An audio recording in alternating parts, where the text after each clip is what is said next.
Baik, kita masuk ke hadis ke-18 dan kita akan bahas 3 buah hadis ya, pada kesempatan ini insyaallah sampai hadis ke-19 karena ini masih berhubungan dengan masalah sholat juga ya. Hadis ke-18 ini membahas tentang keringanan bagi kaum wanita ya, bagi yang memiliki anak dalam sholat berjamaah dan bagaimana imam bermuamalah dengan dia. Kita dengarkan hadisnya dari Anas bin Malik radhiyallahu anhu, dia berkata bahwa Rasulullah SAW bersabda, "Inni la adkhulu fi sholati wa ana uridu an utilaha fa asma'u buka as-sabi fa atajawwazu fi sholati lima a'lamu min wajdi ummihi min bukaihi." Kesungguhnya aku sedang mendirikan sholat dan aku ingin memanjangkan bacaan sholat. Lalu aku mendengar tangisan bayi, maka aku mempercepat sholatku karena aku mengetahui kegundahan ibunya disebabkan tangisan anaknya. Diriwayatkan Imam yang 5 kecuali Abu Dawud. Al-Khattabi berkata dalam penjelasan dalam kitab beliau Ma'alimus Sunan pada juz 1 halaman 201, dalam bab meringankan sholat karena terjadi sesuatu hal, setelah menyampaikan hadis ini dia berkata, hadis ini menunjukkan bahwa seorang imam ketika sedang ruku, jika dia merasa ada seseorang yang ingin sholat bersamanya, maka ia boleh menunggunya dengan memperlambat rukunya agar orang tersebut mendapatkan keutamaan ruku dalam berjamaah. Sebab tak kala ia berhak mempercepat sholat karena memenuhi kebutuhan sebagai manusia dalam perkara duniawi, maka dia juga berhak memperlambat sholat untuk membantu orang lain beribadah. Bahkan itu lebih berhak dan lebih utama. Lalu kata penulis, namun sebagian ulama memandang makruh ya, hal tersebut, bahkan sebagian merasa bersikap sangat keras dalam masalah ini dengan mengatakan tanda kutip saya takut terjadi kesyirikan. Ini adalah pendapat Muhammad bin Al-Hasan. Kita coba baca lebih jauh hadis ini teman-teman sekalian.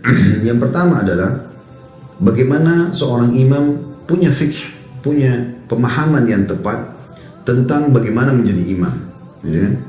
Masalah masuknya waktu, kemudian tata cara memimpin sholat ya, subuh, maghrib, isya mengeraskan suara, kemudian duhur, asar mengecilkan suara, bagaimana dia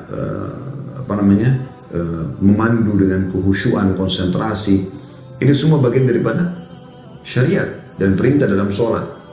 Nah, cuman secara substansial, kalau seseorang sedang sholat, dianjurkan dan mengimami sholat tidak memperpanjang sholat tersebut. Kecuali di keadaan-keadaan tertentu, seperti misalnya memang Anda tahu orang di belakang Anda ini adalah orang-orang yang memang terbiasa dengan sholat lama. Seperti Nabi SAW pernah sholat malam, lalu datang seorang sahabat ikut dengan beliau. Karena beliau tahu sahabat ini orang yang baik ibadahnya. Dia juga biasa dengan bacaan panjang Al-Quran. Maka Nabi SAW baca dari awal Al-Baqarah sampai akhir An-Nisa.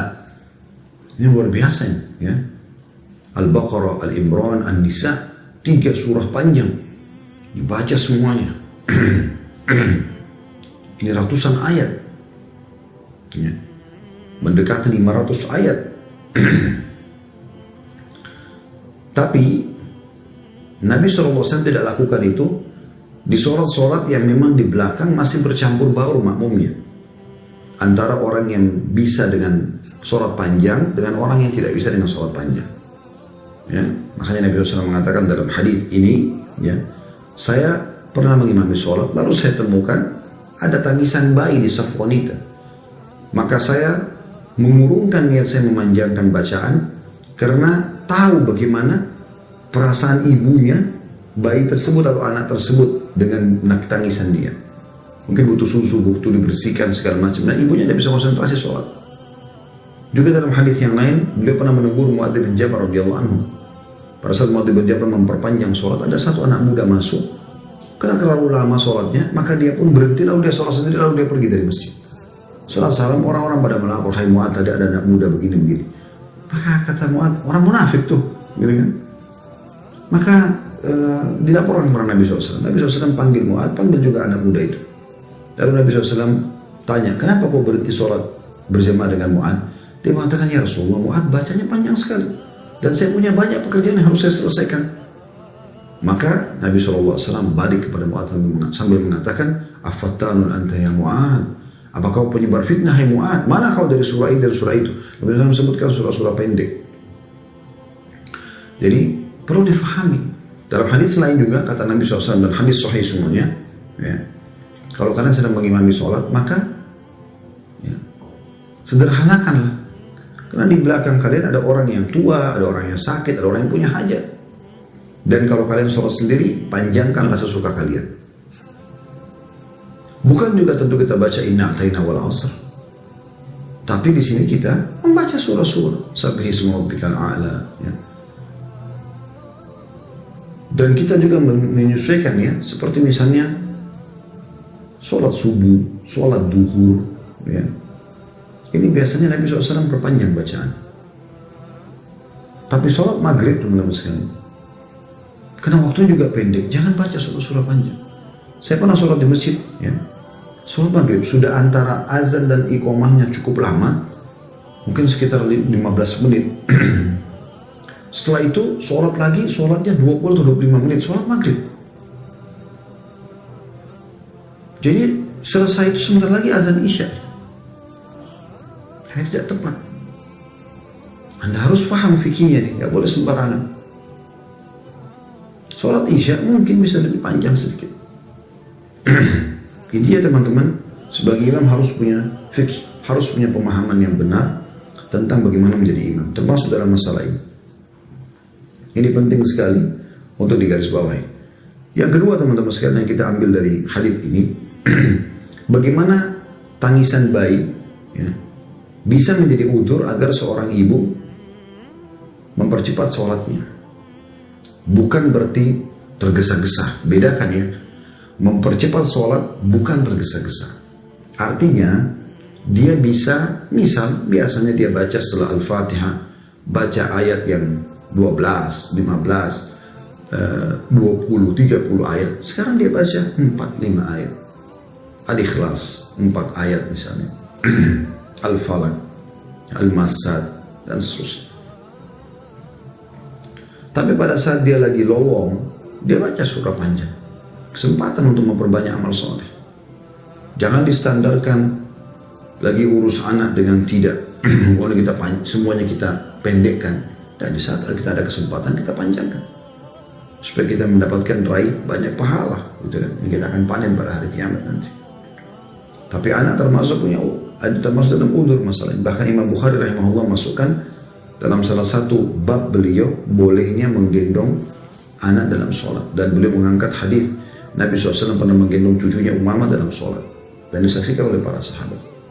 Ya, seperti itu kurang lebih. Kemudian juga diambil pelajaran dari sini adalah apa yang disampaikan oleh Al-Khattabi tadi. Dari hadis ini bisa diambil juga sebuah pelajaran kalau imam boleh memperlama rukunya. Jadi misal dia sudah selesai baca Al-Fatihah, baca surah, lalu dia ruku, Allahu Akbar. Mungkin dia dengar suara pintu masjid ada yang buka. Mungkin ada suara motor baru masuk di parkiran, mungkin dia dengar. Mungkin dia tahu ada orang yang selesai wudhu lagi menuju ke saf, mungkin dia dengar sedikit telapak kakinya, atau ada orang yang masuk, terasa orang bisa tahu orang ini buru-buru ingin masuk ke dalam saf, maka dia memperlama rukunya dengan tujuan agar orang yang telat itu bisa dapat 1 rakaat. Kata beliau, ini lebih utama harus diperhatikan. Karena dalam hadits ini, urusan dunia saja, seorang wanita kalau terganggu dengan anaknya, itu kan urusan dunia. Ya. Bisa seseorang mempercepat sholatnya, maka berarti memperlambat di saat orang lain supaya ikut beribadah lebih pantas. Dan ini sebuah hikmah yang luar biasa yang diangkat oleh beliau, rahimahullah. Kemudian yang terakhir teman-teman sekalian, hadits ke-19. Ya. Yaitu tentang masalah shaf, ya, tentang masalah shaf. Bunyinya dari Abu Hurairah radhiyallahu anhu, dia berkata bahwa Rasulullah SAW bersabda, khairu sufufi rijali awwaluha wa syarruha akhiruha wa khairu sufufi nisa'i akhiruha wa syarruha awwaluha. Sebaik-baik shaf atau barisan dalam sholat bagi laki-laki adalah shaf yang pertama, dan yang paling buruk adalah shaf yang akhir. Dan sebaik-baik shaf wanita adalah yang paling akhir, dan saf yang paling buruk adalah saf pertama. Diriwayatkan oleh imam yang 7 kecuali Bukhari dan Ibnu Majah. Penjelasannya, hadits ini menerangkan bahwa saf yang paling utama bagi laki-laki dalam sholat adalah saf pertama, sedangkan yang paling buruk adalah saf terakhir. Dan bagi wanita sebaliknya, yang paling buruk adalah yang paling depan dan yang paling baik adalah yang paling belakang. Karena khawatir, ini alasannya, karena khawatir timbulnya godaan bagi laki-laki dengan mendengar suara wanita. Apabila wanita sholat bersama laki-laki, namun jika mereka sholat dengan imamnya dari mereka, maksudnya perempuan sama perempuan, maka tidak dipungkiri lagi bahwa barisan yang paling utama adalah saf yang pertama. Kutipan dengan perubahan dari kitab Subulus Salam, juz 2 halaman 33. Juga diambil dari kitab Ahkamun Nisa atau hukum-hukum para wanita, karya Ibnul Jauzi rahimahullah, halaman 36-37. Al-Iraqi dalam Tarh At-Tathrib, juz 2 halaman 284, apabila wanita sholat bersama laki-laki, maka posisi mereka berada di belakang barisan laki-laki. Karena mereka disyariatkan harus tertutup. Dan penulis mengatakan, saya berkata, ahli ilmu sepakat tentang masalah ini bisa dilihat dari kitab Al-Majmu' Nawawi di juz 4 halaman 291 dan kitab Al-Muhalla juz 4 halaman 24 serta kitab Aunul Ma'bud di 2 halaman 373. Teman-teman sekalian, hadits ini memberikan gambaran kepada kita tentang masalah pengaturan saf laki-laki dan perempuan. Seharusnya saf itu memiliki beberapa hal yang harus diperhatikan. Yang pertama, kedudukan saf laki-laki dan saf perempuan. Saf laki-laki di depan, di belakang imam, saf perempuan di belakang laki-laki. Dan ini yang telah disepakati oleh para ulama dan juga dicontohkan dari zaman Nabi SAW. Mereka para wanita berada di saf belakang laki-laki. Saya pernah masuk waktu itu saya sholat di salah satu musola di dekat rumah tante saya di Surabaya. Tempat itu dipasang hijab, tapi tengah-tengah. Dan ternyata dibuat di musola itu, semoga Allah berikan mereka hidayah, itu laki-laki di sebelah kanan, perempuan di sebelah kiri. Jadi saf laki-laki dan perempuan itu sama, bersebelah-sebelahan, cuma dipasang hijab saja pemisah. Dan juga wanita pada saat imam mengatakan waladhdallin, mereka suaranya bahkan lebih keras daripada laki-laki. Ini satu hal yang melanggar sunnah Nabi SAW. Harusnya jelas saf perempuan di belakang saf laki-laki. Ya. Makanya tadi dikatakan sini, Al-Iraqi berkata dalam Tarh At-Tathrib juz 2 halaman 284, apabila wanita sholat bersama laki-laki maka posisi mereka berada di belakang barisan laki-laki karena mereka disyariatkan harus tertutup. Lalu penulis ini mengatakan ahli ilmu sepakat tentang masalah ini. Dinukil dari An-Nawawi. Nawawi adalah pentolan madhab Syafi'i. Dalam kitab Majmu'nya juz 4 halaman 291, juga kitab Al-Muhalla juz 4 halaman 24, juga kitab Aunul Ma'bud menjelaskan tentang syarah Abu Daud jadi 2 halaman 373. Jadi nggak boleh saf laki-laki sama perempuan sejajar, harusnya di belakang, ya. Ini termasuk yang pertama harus diperhatikan posisi masing-masing. Kemudian yang kedua, bila sholatnya masing-masing, laki-laki yang paling pantas adalah bagian paling depan. Ingat hadis Nabi SAW, ya. Kalau seandainya manusia mengetahui apa yang Allah janjikan pada azan dan saf pertama, kemudian mereka tidak mendapatkan kecuali mereka harus merangkak, maka mereka akan melakukannya. Dalam riwayat lain mereka akan berundi, maka mereka akan berundi, maka mereka akan berundi. Gitu kan? Jadi harus digarisbawahi poin ini.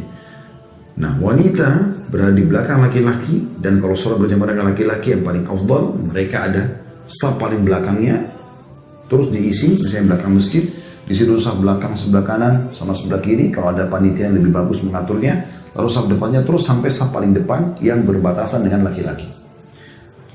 Tetapi kalau terpisah, perempuan sama perempuan saja, maka tetap keutamaan saf pertama bagi perempuan di paling depan itu lebih afdal daripada di belakang. Jadi hanya berlaku kalau sholat berjamaah dengan kaum laki-laki. Nah, ini perlu difahami teman-teman sekalian, ya.